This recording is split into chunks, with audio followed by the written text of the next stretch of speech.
discussing successive increase and decrease. So let's see what it is. For example, अगर हमारे पास city P है तो उसमें हमें देखना है कि इंक्रीज डिक्रीज वो बाद में देखेंगे.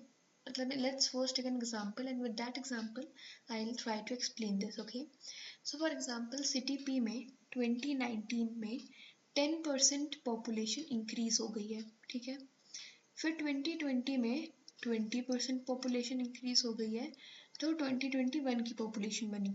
इन सिंपल वर्ड्स 2019 की जो पॉपुलेशन थी लेट्स से x, उसमें 10% इंक्रीज किया तो बनी 2020 की पॉपुलेशन. फिर 2020 की पॉपुलेशन में 20% ऐड करा. 2020 की पॉपुलेशन में लेट इट बी y, इसमें 20% इंक्रीज करा तो बनी 2021 की पॉपुलेशन. तो हमें निकालना है total increase. Now can we say कि टोटल इंक्रीज 30% होगा? Just think and let me know कि क्या इसमें टोटल इंक्रीज 30% होगा? नहीं. द रीज़न बीइंग कि यहाँ पे जो बेस वैल्यू है 2019 में जो बेस वैल्यू जो इनिशियल पॉपुलेशन है दैट इज़ डिफरेंट एंड 2020 में जो इनिशियल पॉपुलेशन इनिशियल वैल्यू है दैट इज़ डिफरेंट. तो दोनों का 30% विल नॉट बी 10% 20%. हम लोग उसको एक इक्वल बैलेंस में नहीं रख सकते. तो the total increase will not be 30%. Let's see, because base value of increase of 10% in 2019 is population of 2019 and same with 20% increase as the base value will be population of 2020. So let's see हम कैसे करेंगे.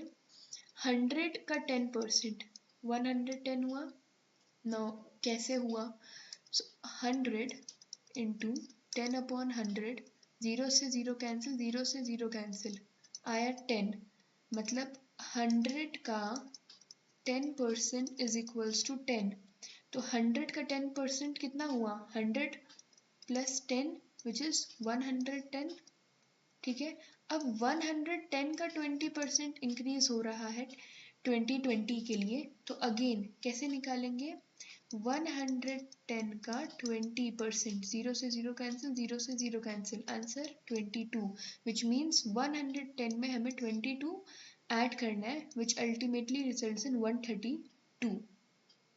ठीक है, और अगर हम देखें 100 से यहाँ पे 132 आने में टोटल कितने का इंक्रीज हुआ? 32 का.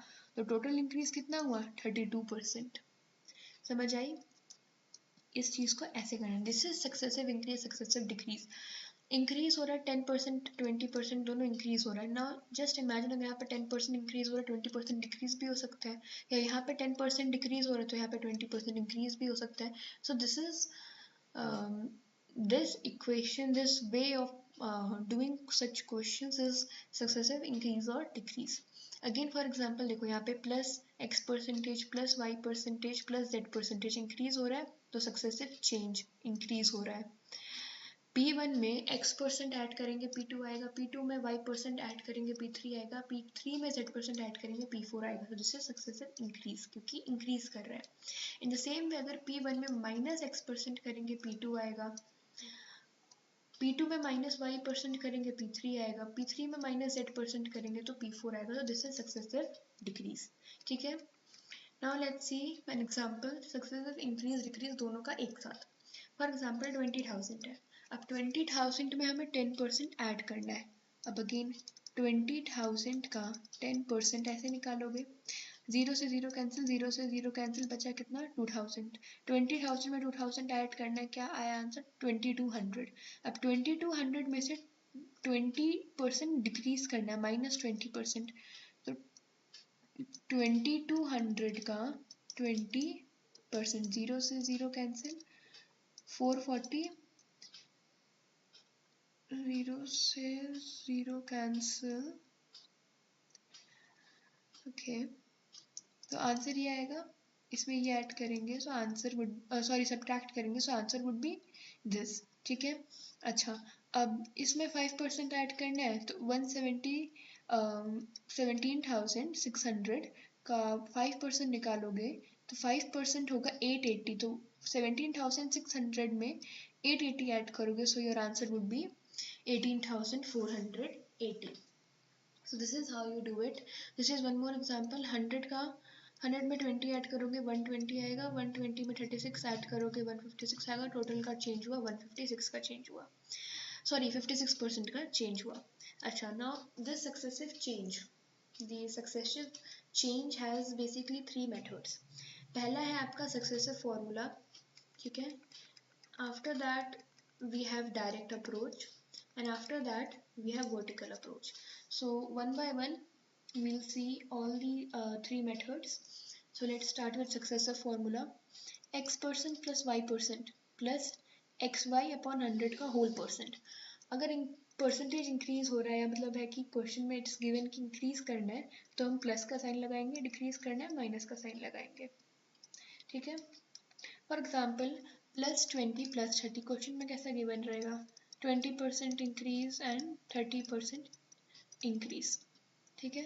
20 + 30 टोटल वो सक्सेसिव इंक्रीज निकालना है, सक्सेसिव चेंज इंक्रीज, तो उसके अकॉर्डिंग 20 + 30 + 20 × 30 अपॉन 100 होल परसेंटेज, ये 50 हो जाएगा. 0 से 0 कैंसिल, 0 से 0 कैंसिल, 2 × 3 6 हो जाएगा, 50 + 6 क्या हो जाएगा 56%. Another example 10% plus 10%, 10 plus 10 plus 10 into 10 upon 100 का whole percentage. तो 0 से 0 कैंसिल हो गया, 1 into 1 हो जाएगा, यहाँ पे 10 plus 10 20, यहाँ का 1 20 plus 1 21%. And the same way अगर हम यहाँ पे देखें, यहाँ पे +20% है -20% है, तो +20 -20 into 20 upon 100. अब यहाँ पे माइनस कैसे आया, यहाँ पे प्लस कैसे आया, यही चीज़ है क्वेश्चन. क्योंकि एक बार तो हमारे पास +20% है, तो यहाँ पे तो हमने +20 लिख दिया. एक बार हमारे पास माइनस है, तो हमने यहाँ पे माइनस लिखा, और यहाँ पे माइनस इसलिए आया, if you know plus into minus is equal to minus. ये तो हमने 6th क्लास में ही पढ़ा था अलजेब्रा के स्टार्टिंग में. Plus into minus is equals to minus, ठीक है. तो इसलिए यहाँ पे माइनस आया. अदर देन दैट, अगर यहाँ पे इस माइनस में एक थोड़ा कंफ्यूजन हो रहा है, so just remember what you can do is, अगर माइनस का फॉर्मूला है, अगर माइनस का हमें चेंज निकालना है, नेगेटिव चेंज निकालना है, तो what you can do is -x plus -y, then you can write plus -x y upon 100 का whole percentage. Wait, I'll write it up.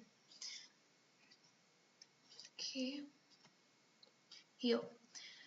यहाँ पे आपके पास x% है माइनस का, देन प्लस -y का percentage, then plus -x plus y upon 100 का whole percentage.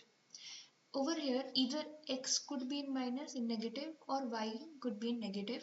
तो हमने इतने बड़े लंबे चौड़े फॉर्मूला, हमें तो बस just for the sake of remembering हमें फॉर्मूला याद करने की ट्रिक है. अदरवाइज क्वेश्चन पेपर आपका वो नहीं कि आपके पूरा हर एक फॉर्मूला स्टेप वाइज आपको नंबर मिल रहा है, स्टेप वाइज नंबर नहीं मिल रहा है. What you have to do is कि सिंपल ऐसे याद कर लो कि माइनस माइनस का साइन लगाना है, ठीक है. That is why don't suggest कि मतलब ऐसे अलग से फॉर्मूला याद करना होता है.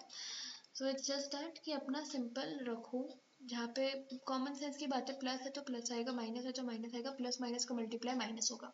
अदरवाइज मैंने एक्सप्लेन भी कर दिया कैसे, so it's totally your choice, it's up to you. Okay, now but do remember one thing कि जो कॉम्पिटिटिव एग्जाम्स होते हैं वो आपके ऑब्जेक्टिव होते हैं, सब्जेक्टिव नहीं होते हैं, स्टेप्स मार्किंग नहीं मिलता है. एंड हर एक फॉर्मूला लिखना, हर एक स्टेप पेज पे करना, that is not important. Step होना चाहिए बट वो माइंड में कैलकुलेशन चलनी चाहिए, so that is how you do it. Okay, now अब जैसे फॉर एग्जांपल 20% है, प्लस क्या, तो +20 +20 +20 into 20 upon 100 का होल परसेंटेज, आंसर आ जाएगा 44%. -10% अब दोनों में माइनस है, तो माइनस इंटू माइनस क्या हो जाएगा, प्लस हो जाता है. तो -10 प्लस 10 into 10 upon 100, तो -20 + 1 -19%. अगेन यहाँ पे प्लस और माइनस दोनों है हमारे पास, तो +25 -20, माइनस बाहर आ गया क्योंकि प्लस माइनस माइनस होता है, प्लस माइनस माइनस होता है. 25 × 20, तो यहाँ पे 5 - 5 = 0, तो 0% का चेंज हुआ. अच्छा, अब डायरेक्ट अप्रोचेस कैसे, जैसे फॉर एग्जांपल आपके पास P एक क्वांटिटी है, उसमें आपने 10% इंक्रीज कर, तो यू गॉट समथिंग. उस समथिंग में आपने 20% इंक्रीज कर, अगेन लेट्स से यहाँ पे आपको मिला R, यहाँ पे मिला S, तो P में 10% ऐड करा तो आपको मिला R, R में 20% ऐड करा तो मिला S, S में 25% ऐड करा मिला तो Q. But how will do it? Percentage to fraction हमने सीख रखा है, तो डू वी नो 10% को हम 1/10 लिख सकते हैं, 20% को हम 1/5 लिख सकते हैं, एंड 25% को हम 1/4 लिख सकते हैं. तो 1/10 को 1/10, 20% को 1/5, 25% को 1/4. Okay, so now what you have to do is, okay, so यहाँ पे 10% का इंक्रीज हो रहा है. जो हमने प्रीवियस क्लास में सीखा था कि अगर इंक्रीज हो रहा है तो फॉर एग्जांपल 20% का इंक्रीज हो रहा है तो इनिशियल इज टू फाइनल, जो हमने सीखा था ratio initial is to final का, तो 1/20 होता है 1/5. अगर इंक्रीज हो रहा है तो 1/5 कैसे हो गया? इनिशियल तो 5 हो गया, इंक्रीज 1 से हो रहा है तो 5:6 हो जाएगा. ठीक है. इन द सेम वे अगर यहाँ पे माइनस होता तो 5 - 4 हो जाता, 5 - 1 हो जाता, सो the ratio would be 5:4. Similarly यहाँ पे increase हो रहा है 10%, so we can write 11/10 P into 11/10, पर यहाँ पे 1/5 इनिशियल और फाइनल वैल्यू क्या होगी? 5 + 1 6 हो जाएगा, तो 6:5 हो जाएगी. 1/4 अगेन 25% से इंक्रीज हो रहा है तो 5/4 हो जाएगी. सो P into 11/10 into 6/5 into 5/4 is equals to Q. So this is the direct approach. Now vertical approach is, for example यहाँ पे P है, let's say RS, P में 10% ऐड करा आपको मिला R, R में 20% ऐड करा S, S में 25% ऐड करा Q. 10% 1/10 लिख सकते हैं, 20% को 1/5 लिख सकते हैं, 25% को 1/4 लिख सकते हैं. अगेन क्योंकि यहाँ पे इंक्रीज हो रहा है 10:11 का रेशियो बना, 5:6 का रेशियो बना, 4:5 का रेशियो बना. ठीक है. अब यहाँ पे क्या है कि दोनों sides, left hand side, right hand side, right hand side, left hand side, दोनों को आपस में मल्टीप्लाई कर दो. दिस इज योर मल्टीप्लिकेशन का sign. 11 into 6 66, 66 into 5 330, 5 into 10 50, 50 into 4 200. Now the thing is यहाँ पे आप इसको कैंसिल आउट भी कर सकते हो 5 को, क्योंकि ऑपोजिट साइड पे है. 2 2 ज़ा 4, 2 3 ज़ा 6, ऐसे भी कर सकते हो. सो अल्टीमेट सिंप्लीफाई करके 20:33 आ जाएगा, जो कि P/Q की वैल्यू है. इसमें आपस में मल्टीप्लाई करना है और साइड बाय साइड कैंसिल कर सकता है. ठीक है. Again for example +20% -30% +40%, R S. P में 20% ऐड करा R बना, R में 30% का डिक्रीज करा तो S बना, S में 40% का इंक्रीज करा तो Q बना. 20% को 1/5 लिख सकते हैं, 30% को 3/10 लिख सकते हैं, 40% को 2/5 लिख सकते हैं. ये इंक्रीज है, ये डिक्रीज है, ये भी इंक्रीज है. 5:6 का रेशियो बना क्योंकि इंक्रीज हो रहा है, डिक्रीज हो रहा है इसलिए 10:7 का बना क्योंकि 10 - 3 7 होता है, इंक्रीज हो रहा है तो 5:7 का बना क्योंकि 5 + 2 हो जाएगा. अब 5:6, 10:7, 5:7, यहाँ पे हम कैंसिल कर सकते हैं, क्रॉस कैंसिल कर सकते हैं. 2 1 ज़ा 2, 2 2 ज़ा 4, 2 3 ज़ा 6, 2 4 ज़ा 8, 2 5 ज़ा 10, कैंसिल हो गया. अब इस साइड से इस साइड कैंसिल नहीं हो सकता, तो what you have to do is multiply. 3 into 7, 7 3 ज़ा 21, 21 into 7 147, 5 5 ज़ा 25, 25 into 5 125, 125:147 is equals to ratio of P/Q. ऐसे. Okay. Now this question, for example, -20% +30% -40%, ratio पता है, इफ फ्रैक्शन पता है इन सब परसेंटेज का, 1/5, 3/10, 2/5, कैंसिल कर दो आपस में नहीं. That's the point where you get confused. मैंने भी जल्दी में बोल दिया कैंसिल कर दो आपस में, हाँ कैंसिल करना है, आपस में नहीं, आपस में कैंसिल नहीं करना है, ऑपोजिट में कैंसिल करना है, ऑपोजिट में कैंसिल करना है. यहाँ से 2 2 ज़ा 4, 2 5 ज़ा 10, अब कोई कैंसिल नहीं हो सकता साइड बाय साइड, तब अभी इन्हें मल्टीप्लाई कर देना है. तो यहाँ पे 3 2 ज़ा 6, 6 13 ज़ा 78, 5 5 ज़ा 25, 25 5 ज़ा 125, so ratio would be 125:78. Now overall percentage अगर हमें निकालना है तो वो कैसे करेंगे? जैसे for example we have this percentage, 6.66%, 6.66%, 14.28%, 20%, 8.33%। 8.33 हमने याद करा है 1/12 का होता है, 20% 1/5 का होता है, 14.28 1/7 का होता है, 6.66 1/15 का होता है। What we have to do is again cancel opposite sides and multiply the same sides. Cancel opposite sides,